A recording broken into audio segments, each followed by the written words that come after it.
Señora presidenta, gracias, señor Torres, por su interesante exposición sobre los retos del sector, aunque no es lo que quizá esperábamos. Parece que hay un empeño en pasar página respecto a la crisis financiera, pero la verdad es que antes de pasar página hay que leerla primero, y para leerla hay que escribirla. Y eso es lo que estamos intentando en esta comisión, aunque hay que decirlo con la escasa colaboración de la mayoría de los comparecientes que rehúyen una y otra vez hablar de sus prácticas durante los años de la crisis.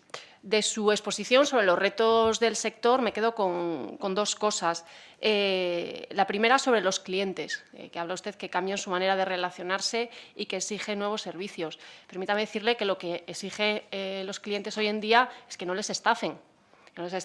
Y es que su banco ha sido sancionado por cláusulas abusivas reiteradamente en hipotecas. Esa la primera cuestión.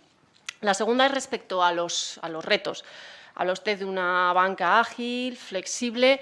Yo creo que el reto que tiene el sector financiero es en ser responsable con la sociedad en la que hace negocio. Y ahí dice usted que a su juicio ha habido una crisis reputacional del sector financiero. ¿Por qué? ¿Por qué cree que hay esa crisis de reputación hoy en día en el sistema bancario? ¿Qué es lo que ha hecho mal?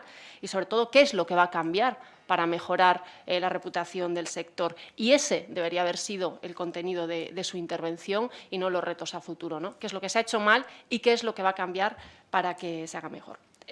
Habla usted de valores, de sostenibilidad social, de hacer atención a la vulnerabilidad, de equidad, del impacto en la sociedad que tienen las prácticas bancarias. Y aquí, de nuevo, he echado de menos una cierta autocrítica en el impacto que las prácticas del sector financiero, y concretamente de su entidad, han tenido en miles de personas. Y aquí van mis preguntas, ¿no? Estos valores, ¿cómo va a afrontarlos? ¿Cómo los va a consolidar? Por ejemplo, la moratoria de desahucios que se decretó, la concesión de alquileres sociales a las familias que habían perdido sus viviendas por las ejecuciones hipotecarias, empiezan a cumplirse estos contratos de alquiler social y va a llegar la fecha tope de la moratoria. ¿Qué va a hacer su entidad cuando acabe la moratoria y los alquileres sociales? ¿Van a volver a echar a la calle a las familias sin alternativa habitacional o barajan algún nuevo servicio, alguna alternativa que mejore su reputación, por ejemplo? Habla de una banca, un servicio con fuertes valores que generen impacto en la vida de las personas. Estos valores de los que nos ha hablado, la contribución a la sociedad, ¿es algo que van a adoptar a partir de ahora o ya definían la política del BBVA durante la crisis? En ese caso, ¿por qué no se rescató a las familias? ¿Por qué no se les dio la oportunidad de recuperar sus casas y no regalarlas a fondos buitres, ¿no? Mire, le doy una idea como reto hacia el siglo XXI, para mejorar su reputación, para confirmar el compromiso social de su entidad. ¿Por qué no poner esas viviendas que han sido, digamos, apropiadas por la banca a partir de los impagos hipotecarios, por qué no ponerlas al servicio de las familias antes que malvenderlas a los fondos buitres, a fondos irrisorios? Aquí una idea. Y una consideración general. Paso a hacerle algunas cuestiones muy concretas que nos preocupan a mi grupo respecto a la actual digamos, composición del accionariado del BBVA y su actividad financiera.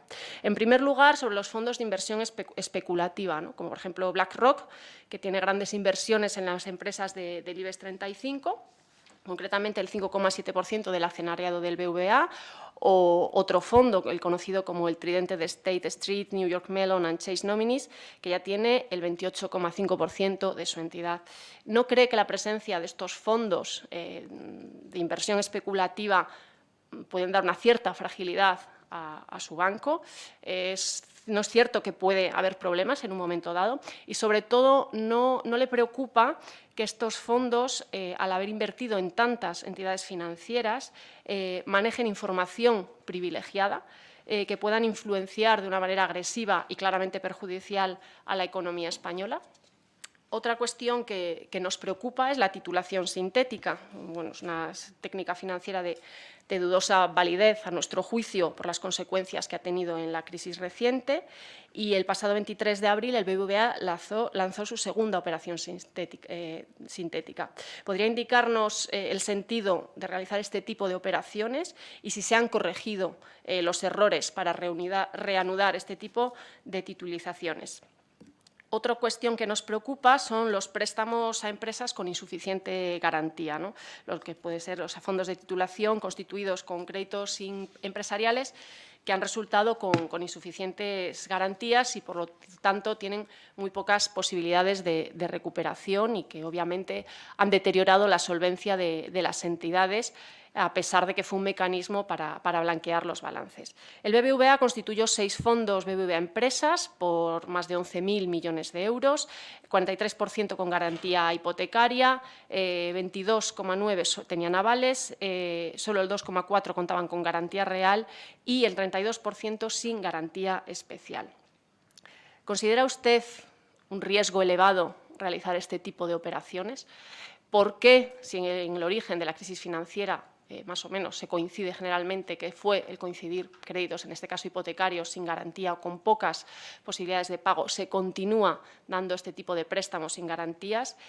Y si este ha sido una de las causas, ¿cuál es su opinión y por qué su entidad sigue apostando por este tipo de productos financieros? Muchas gracias.